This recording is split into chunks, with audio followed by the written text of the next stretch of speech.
Baik, di sini yang pertama ada latar belakang. Pada proses docking kapal di PT Multi Bahari, kapal yang akan melakukan perbaikan atau repair sering mengalami keterlambatan karena menunggu air pasang agar dapat masuk ke slipway.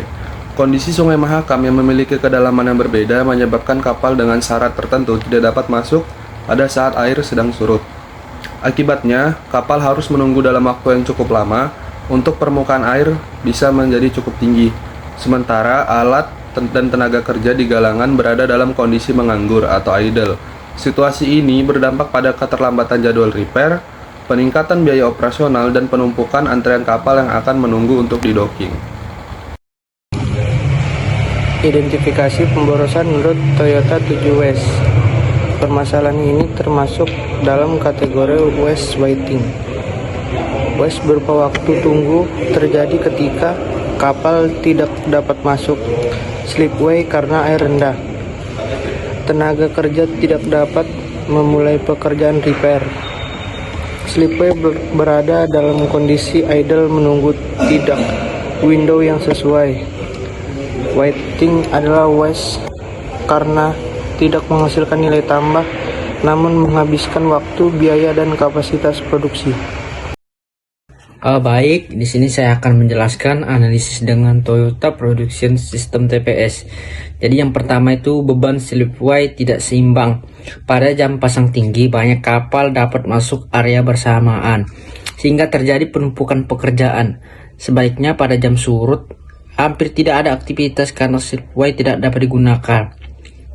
Kedua, variasi waktu tunggu sangat tinggi. Jadi itu kapal dengan syarat besar harus menunggu lebih lama hingga air mencapai kelamaan minimum. Sementara kapal dengan syarat lebih kecil sebenarnya bisa masuk lebih dahulu, namun tertunda karena ada jadwal belum diatur berdasarkan kapasitas alamiah sungai. Ketiga, lap time proses tidak stabil.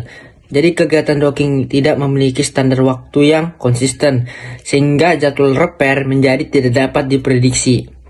Keempat, idle time meningkat. Tenaga kerja, alat berat, serta slipway berada dalam kondisi tidak produktif karena menunggu kondisi air yang sesuai. Yang kelima, penjadwalan tidak mempertimbangkan leveling. Tidak ada mekanisme untuk menyamakan beban kerja leveling per hari, sehingga output per hari sangat berbeda dan mengakibatkan efisiensi rendah. Ya, selanjutnya kami mendapatkan solusi berdasarkan Hejunke. Yang pertama yaitu menyusun jadwal docking berbasis pasang surut atau biasa disebut tab based docking schedule. Yang kedua, membuat Hejunke board atau biasa disebut visual docking schedule. Yang ketiga, menyusun SOP docking berdasarkan syarat kapal. Dan yang keempat, menetapkan prioritas docking berdasarkan kondisi kapal. Oke, selanjutnya itu ada output dan kesimpulan. Ini kami buat dalam bentuk flowchart. Nah, tahap pertama itu yaitu mengecek jadwal pasang surut air. Kemudian kita masukkan data kapal yang akan docking. Kemudian kita tentukan slot docking kapal di galangan tersebut. Kemudian kita lihat apakah kapal berada pada tidal window. Jika tidak, maka proses akan berulang ke langkah yang pertama, yaitu mengecek jadwal pasang surut air sampai kapal berada pada tidal window. Jika sudah, maka kapal bisa masuk ke slipway. Kemudian kapal masuk ke slipway dan proses repair bisa dilakukan. Itu untuk flowchart tahap-tahapnya. Dengan menyesuaikan jadwal docking menggunakan metode Heisenka, waktu tunggu kapal dapat dikurangi karena proses masuk slipway sudah disesuaikan dengan kondisi pasang surut.